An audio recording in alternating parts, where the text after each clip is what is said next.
Well, one form of Brexit is leaving the single market and the customs union and having a clean break with Europe. But then there's going to be a lot of economic dislocation. But other people within the cabinet, for example, are arguing for a much softer version where we do abide by European rules and regulations in certain areas. But if we do that, we haven't taken back control. We just lost say over those rules and regulations. So really what I'm saying is what's emerged in these past weeks, really through the divisions in cabinet, the divisions in parliament, is that there are different versions of Brexit. So when we say Brexit means Brexit, it actually means there's at least 4 different types of Brexit now being debated in parliament. My point is, we can't say people in June 2016 voted for this or that version of Brexit. Once we know which version of Brexit the government's going to negotiate and offer us as a deal, then it's right that we have a final say on whether that deal is one that we prefer. But are we getting closer to that, in that Theresa May, to use her phrase, has been absolutely clear, we are leaving the customs union? Right, so if we do that, then one big problem that immediately arises, what do you do about Northern Ireland and the hard border between Northern Ireland and the Republic of Ireland? I mean, this, I think everyone accepts, the government accepts, would be a disaster for relations between the two countries and for the Good Friday Agreement. So what's the answer? If you're not in some form of customs union with the European Union, you're going to be with a hard border, and you're going to disrupt significantly the trade between the Republic of Ireland and Northern Ireland.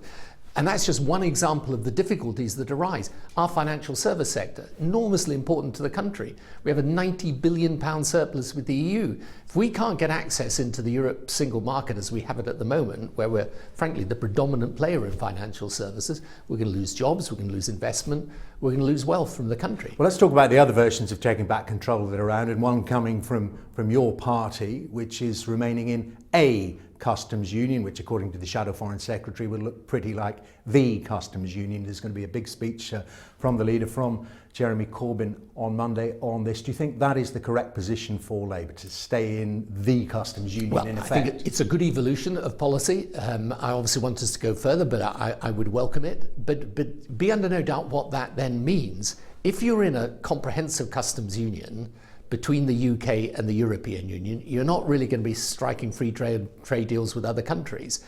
And insofar as you are in any form of customs union, you're going to make yourself much less attractive to those other countries to strike a trade deal. So the point is that everywhere you look, the same dilemma comes up.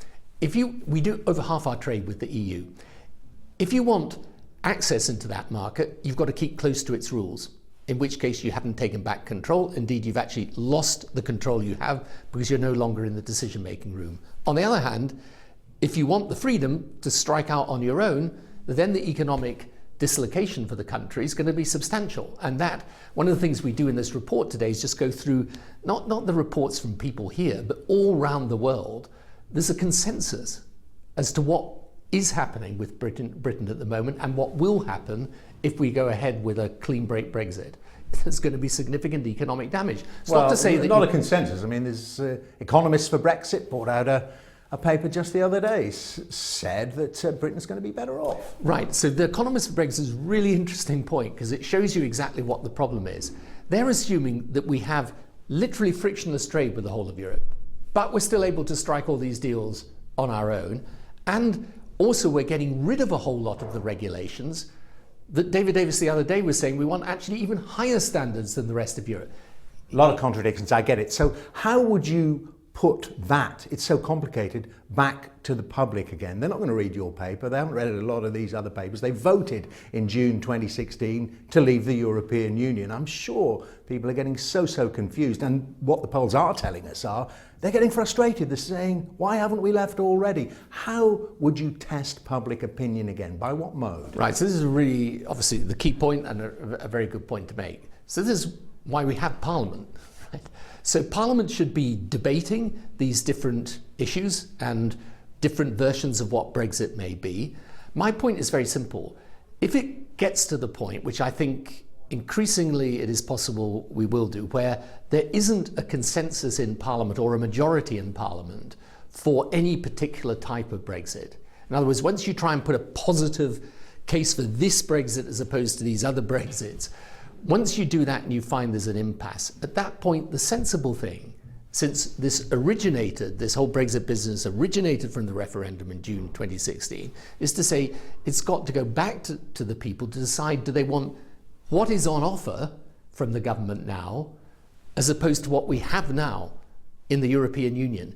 And that is a completely different choice from June 2016.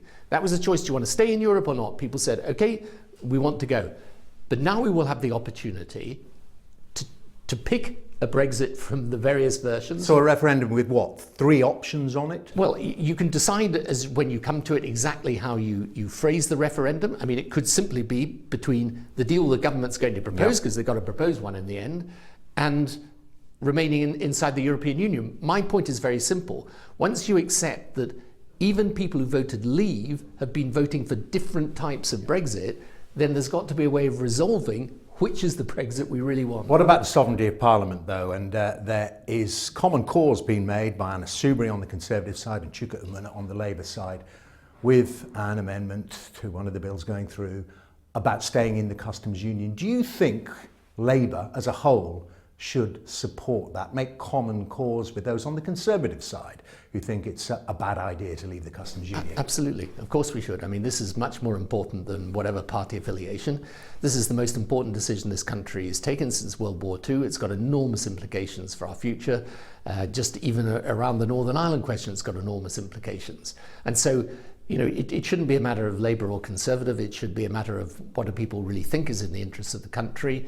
And if there's an amendment that is going to unite some people in the Conservative Party with the Labour Party, yeah, we should be all for it. And let's talk about the Good Friday Agreement, because you mentioned it a few times here. Of course, you negotiated it. Do you think it really is in danger now? Because we've heard a former Northern Ireland Secretary, amongst others, saying its time is up. I find it unbelievable and distressing, actually, that you've got apparently responsible people in politics saying, you know, it really doesn't matter whether we keep the Good Friday Agreement or not. You know, you're significantly younger than me, but even you will remember the times when, you know, we would wake up every morning to news from Northern Ireland of terrorist acts, of deaths, of destruction. The Good Friday Agreement, by and large, has put this to rest in the last 20 years. You can't put that at risk. Now, one major part of the agreement was precisely on the basis that the Republic of Ireland and Northern Ireland would have an open border, so that there would be an acceptance that even though the Northern Ireland was staying inside the UK, nonetheless there was a recognition of the politics of the island of Ireland. You break that up, you're doing something really irresponsible. Do you think it's significant, and you know from those negotiations just how important in Northern Ireland, indeed in the whole of Ireland, language is, just how important that is? That I noticed the other day, the Northern Ireland Secretary started referring to it as the Belfast Agreement, which is the preferred form that unionists tend to use. It's known as the Good Friday Agreement here and indeed in nationalist sections of Northern Ireland. Do you think that's a sign that the DUP tail is wagging the Conservative dog? Well, it's a sign that, as you say, language is very divisive in this area. But whether you call it the Belfast Agreement or the Good Friday Agreement, the fact is it gave us peace for the first time in a long, long period of time in Northern Ireland, and it gave us at least the opportunity to forge a common future for the people of Northern Ireland. And if you put it at risk, it's obviously, you know, a sad moment and a dangerous moment. Last question about Jeremy Corbyn. You were elected the same year, weren't you? Both of you went into Parliament in 1983. There's been all these stories about it being tapped up by Czech spies and the rest of it. And the Defence Secretary has said that he's betrayed his country. What do you think of that? Look, my disagreements with Jeremy Corbyn are well known and well documented. And in my view, there are plenty of reasons for disagreeing with his politics. But this story is completely overblown. I mean, you know, he may have views I don't agree with, but I'm not suggesting for a moment that he's a spy or unpatriotic in his views. He just has a different point of view from me. So I think we're best to return the political debate to something a little more. But what about as a wet behind the ears backbench Labour MP in the 80s? Given what was going on, I mean, were you ever aware of any East European types trying to tap you up? I can't say I was, but I mean, look, it's you know, to to be frank about it, I don't suppose they were particularly interested in what Labour backbench MPs thought at a time when, in any event, the Conservatives were in government and looked like being in government for a long time.